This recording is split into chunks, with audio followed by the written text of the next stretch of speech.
So now we're on to the placebo effect. Every medical student learns, at least in passing, that the mind can affect the body. They learn that some people get better when they believe, falsely, they are getting medicine. When patients get better by ingesting a sugar pill, medicine defines it as the placebo effect.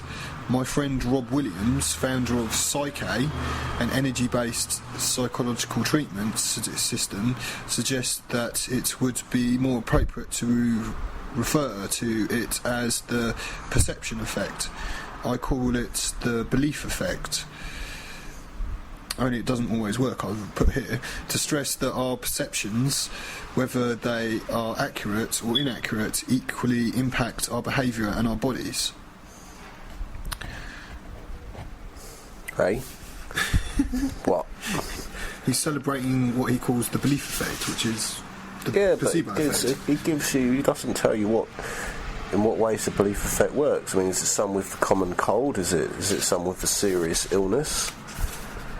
I can't believe that some of the serious illness, the placebo effect actually works on a large, Yeah, but he says your beliefs act like filters on a camera, changing how you see the world, and your biology adapts to those beliefs. Don't know. It'd be cool if it did. Well, belief has a limited effect on these things. I mean, you can't. I don't know if you can say it's belief or not. I mean, they've proved that. I don't know if they have proved, but I remember hearing some. I don't know where I heard it, but I've heard it somewhere. That basically people that are happier. No, seriously, they release certain chemicals and the body feels better and they'll get better quicker.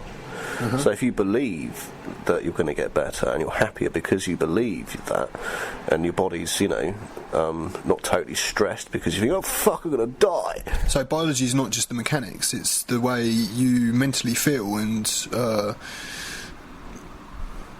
outlook and stuff like that. Yeah. So he says it's not our genes but our beliefs that control our lives. I think we should still achieve that through I think we should achieve that by being truthful with ourselves.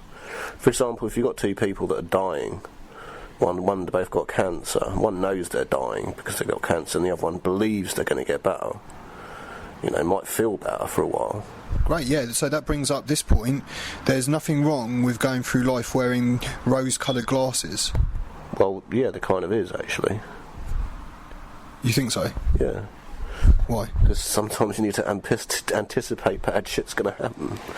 I mean, it's just... No, I'm sorry. I don't agree with that. You can't go for life being totally dishonest about everything, which is like living in rose-coloured glasses, or believing that you're going to fucking cure yourself from cancer, because you're not. I mean, surely it's better to just make your peace with it and try and be as happy as you can be. Yeah, but if you just walk around believing what you want to believe, then you'll be super happy.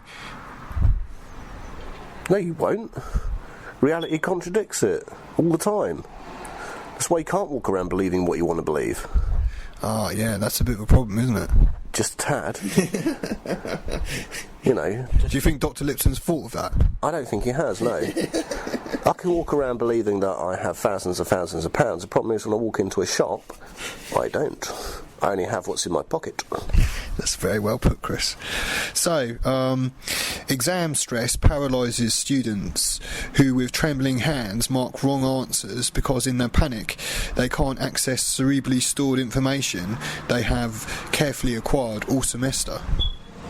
Well, that sounds like that sounds like stress and the biological effect of stress and the fight or flight system that the body has, that they're in a situation and the natural evolution suggests that it's a fight or flight situation because that's what we're used to.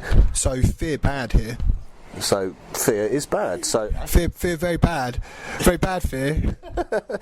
So it's surely it's one way around that would just be to try and say to people, hey look, you're going to go to exam, you're going to be stressed, you're going to go in a fight or flight, so you need to calm yourself down. Here's some breathing exercises to help you do that. So simply believing that you're going to pass completely perfectly might not be a great way to approach exams. No, that would be a really rubbish way to approach the exam. In fact, that's just like really... You know what, if you believe you're going to pass it, why not even turn up there if you're going to believe you're going to pass it? I mean, shit, man. They'll just send you the fucking certificate, won't they? Because you're so fucking amazing, obviously. So they just don't even bother going to the exam because you are so perfect and wonderful, you're going to pass. They knew that already, man. They didn't even test you.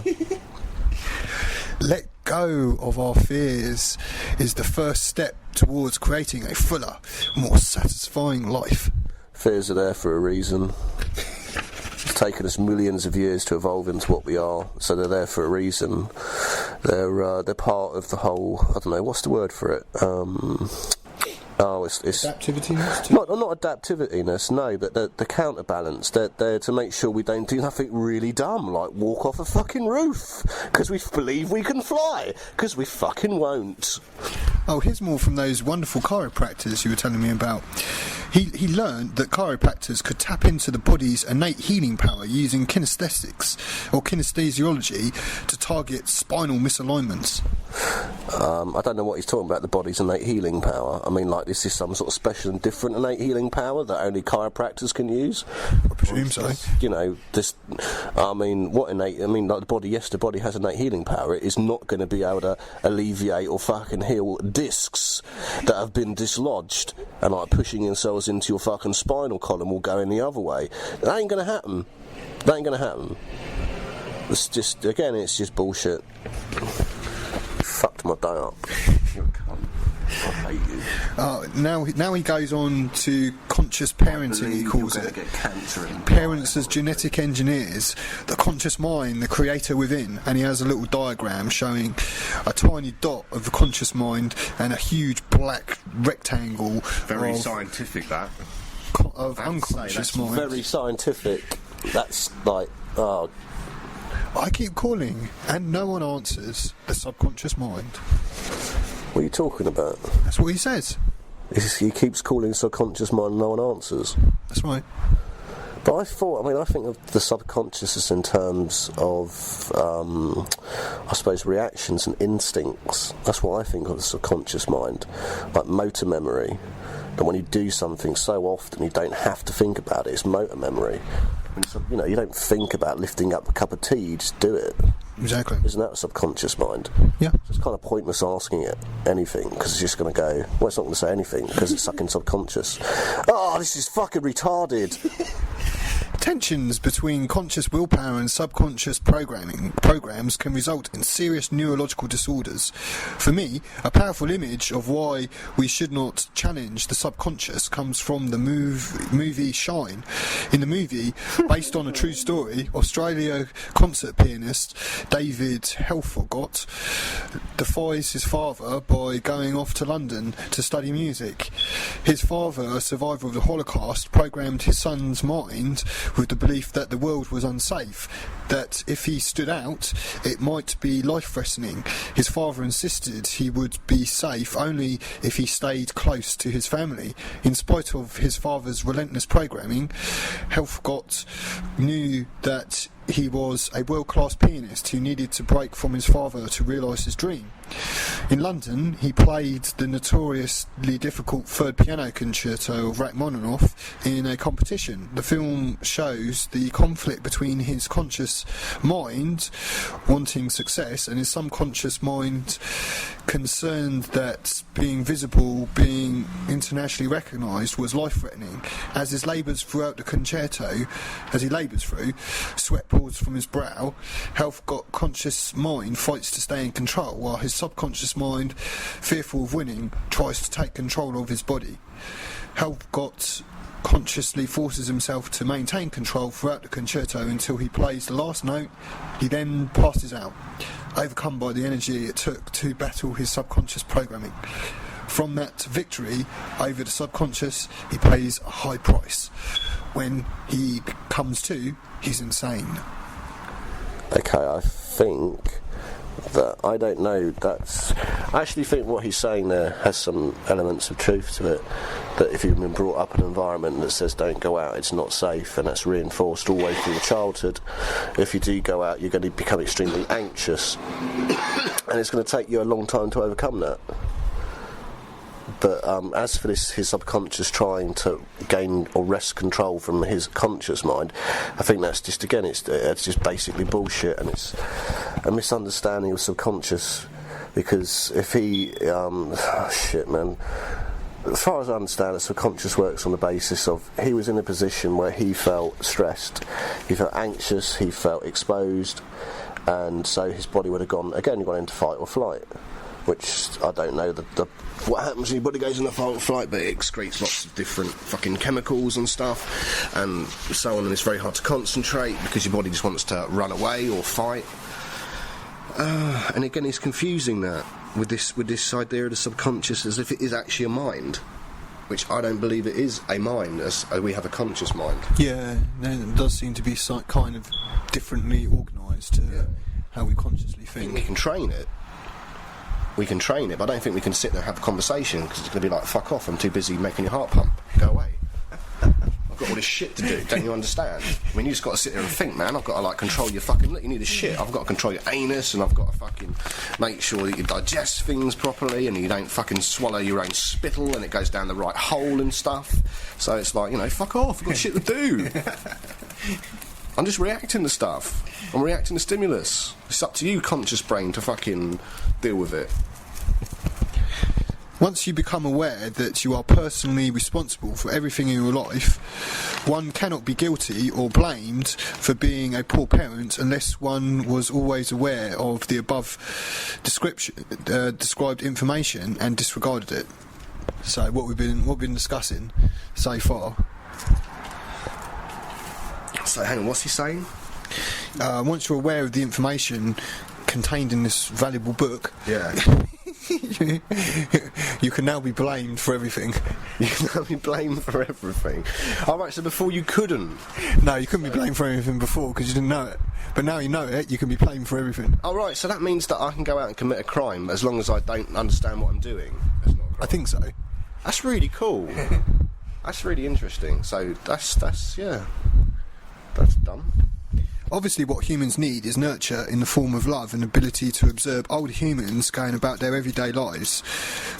When babies in orphanages, for example, are kept in cribs and only provided with food, but no one smiles and hugs them, they develop long-lasting developmental problems. A study of the Romanian orphans by Carlson at Harvard concluded that the lack of touching attention in those orphanages and poor quality daycare centres stunted children's growth and adversely affected their behaviour. Yeah, I totally believe that. And I imagine it happens quite a lot. I don't think it just happens to Romanian kids. In fact, I think it's a personality disorder that I think is quite controversial, that's basically based around people that aren't hugged and stroked because it's not natural. We're animals, that's what we need that. And I don't know about and don't understand how that affects and how that affects your development. But I've heard people talk about it, I believe it does profoundly affect your development. Yeah, there are some scientific studies that show that. Ability to function in a society where everyone else has had that and you haven't. That's going to be so difficult. I mean, I don't know. I ain't better think about. So he continues on about this approach, saying that it's up to parents. It's not necessarily up to parents to read lots of books. I've met lots of people who are intellectually attracted to the ideas I present in this book, but intellectual interest isn't enough. I was intellectually aware of everything in this book, but before I made the effort to change, it made no impact on my life. Okay, so saying basically because the intellect is not connected to your fundamental understanding of reality. I presume. I don't think so. I think he's basically saying you can think about doing something until you do it. It doesn't make any difference. You have to do it first. So I think about changing. I can think I really need to brush my teeth. I can think as much as I want until I actually go and brush my teeth. I haven't brushed my teeth. Yeah. So, but then that contradicts what he's saying about belief. Because basically saying if you just sit there and think there and believe about it, something's going to happen. Well, clearly it's not. Yeah. See, the guy's just contradicting himself. Oh, this is All the time, yeah. dumb. So you find the last bit on this chapter is, a life without love is of no account. Love is the water of life. Drink it down with heart and soul.